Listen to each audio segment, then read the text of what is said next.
အားလုံးပဲမင်္ဂလာပါရှင်။ AC Channel မြန်မာမှာပြန်လည်ကြိုဆိုပါရစေ။ဒီနေ့တင်ဆက်ပေးမယ့်အကြောင်းအရာလေးကတော့အသက်ရှူလိုက်တဲ့အခါတရှူရှူမြည်ခြင်းနဲ့ပတ်သက်ပြီးဒီကောင်းစရာများဆိုတဲ့ကောင်းစရာလေးပဲဖြစ်ပါတယ်။အသက်ရှူလိုက်တဲ့အခါမှာတရှူရှူမြည်ခြင်းကကျင်းမြောင်းတဲ့လေလံချောင်းကနေတစ်ဆင့်အသက်ရှူလိုက်တဲ့အခါမှာဖြစ်ပေါ်လာတဲ့အဆုတ်ကနေထွက်လာတဲ့အတန်ဖြစ်ပါတယ်။လေဝင်လေထွက်ကိုကန့်သတ်ပိတ်ဆို့ထားတဲ့ဘယ်အခြေအနေမှာမဆိုတရှူရှူမြည်ခြင်းကိုဖြစ်စေနိုင်ပါတယ်။ပန်းနာရင်ကျယောဂနဲ့နာတာချေအဆုတ်လေပြင်းခြင်းယောဂတွေက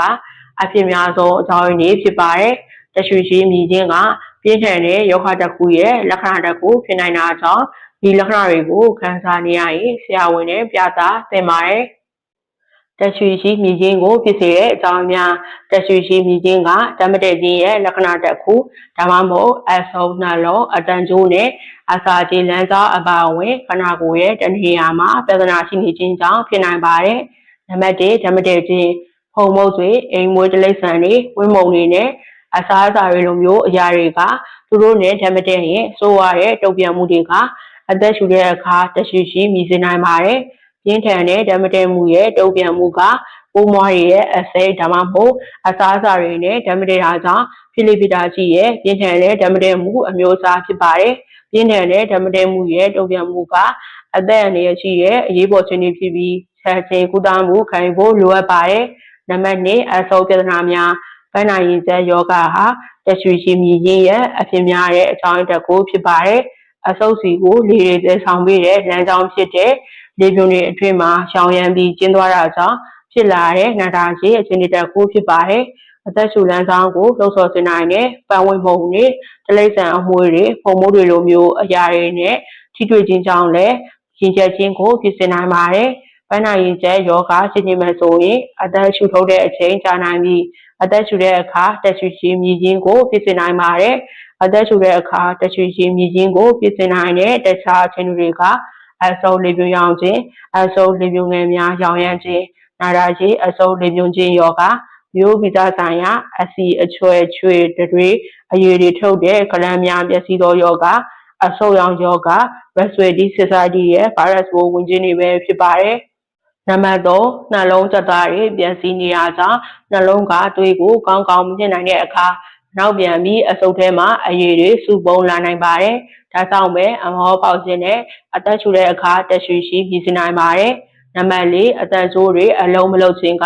အသက်ရှူတဲ့အခါတရှူရှူမြည်ခြင်းကိုဖြစ်စေနိုင်တဲ့အသက်ကျိုးတွေယူလျောင်းမှုမှာပြဿနာတစ်ခုခုရှိခြင်းဖြစ်ပါတယ်။နံပါတ်4အစာခြေလမ်းကြောင်းမှာဆိုရင်စားခြင်းပြန်ယောဂကအဆုတ်ယောဂကိုဖြစ်စေနိုင်တဲ့အကြောင်းတစ်ခုဖြစ်နိုင်တယ်လို့ယောဂလက္ခဏာတွေကိုလည်းပိုဆိုးစေနိုင်ပါတယ်။စားခြင်းပြန်ယောဂကအစာအိမ်ကနေအဆစ်တွေကအစာမျိုးပြုံးအတွင်းစီကိုပြန်လည်ရောက်ရှိစေတဲ့အခြေအနေတစ်ခုဖြစ်ပါတယ်။ဒီအဆစ်တွေကအဆုတ်ထဲစီကိုဝင်ရောက်နိုင်ပြီးရောင်ရမ်းစေကအသက်ရှူလိုက်တဲ့အခါတရှူရှူမြည်စေနိုင်ပါတယ်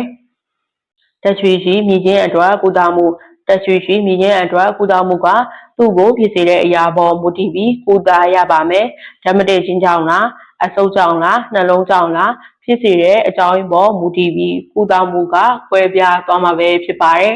။တရှူရှူမြည်ခြင်းအတွက်အိမ်တွင်ကုထုံးများအခုပြပြပေးသွားမယ်အကြောင်းအရာတွေက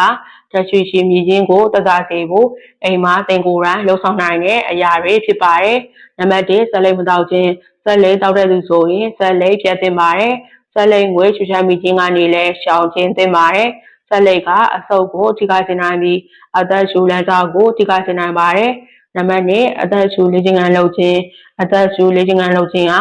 အသက်ရှူလမ်းကြောင်းကိုပြောစေဖို့ကူညီပေးနိုင်ပါတယ်။အသက်ပြင်းပြင်းရှူသေးပြီးတဖြည်းဖြည်းချင်းရှူထုတ်ခြင်းဖြင့်လှုပ်ဆောင်နိုင်ပါတယ်။ဒီလေ့ကျင့်ခန်းကိုစိုးတိုင်းသာရှိရဲ့ပတ်ဝန်းကျင်မှာလုပ်တာကအကောင်းဆုံးပဲဖြစ်ပါတယ်။နံပါတ်3လက်ဖက်ရည်ပူပူတောက်ပေးပါလက်ဖက်ရည်ရဲ့ပူနွေးမှုနဲ့အငွေ့တွေဟာအသက်ရှူလမ်းကြောင်းကိုပြောစေဖို့ကူညီပေးနိုင်ပါတယ်။ Green tea မှာဘက်တီးရီးယားပိုးမွှားတွေကိုသိစေနိုင်တဲ့ဂုဏ်သတ္တိတွေပါရှိပါတယ်။နံပါတ်4ဆိုတိုင်းမှုထိတ်ဆက်ကိုအသုံးပြုပေးပါဆိုတဲ့လေတွေဟာအသက်ရှူလမ်းကြောင်းကိုချောမွေ့စေဖို့ကူညီပေးနိုင်ပါတယ်။နံပါတ်5လေကိုတန့်စင်ပေးပါဖီလ်တာပါတဲ့လေတန့်စင်စက်ကိုအသုံးပြုခြင်းကအိမ်ထဲမှာရှိတဲ့ဓာတ်မတည့်မှုကိုပြင်ဆင်နိုင်တဲ့အရာတွေကိုဖယ်ရှားဖို့ကူညီပေးနိုင်ပါတယ်။ ဘယ်ချိန်မှာဆရာဝန်နဲ့ပြသမလဲအေးမိခြင်းလိုမျိုးအသက်ရှူလမ်းကြောင်းဆိုင်ရာပုံဝင်ခြင်းနဲ့အတူဖြစ်ပေါ်လာတဲ့အပျော်စားတရှိရှိမိခြင်းက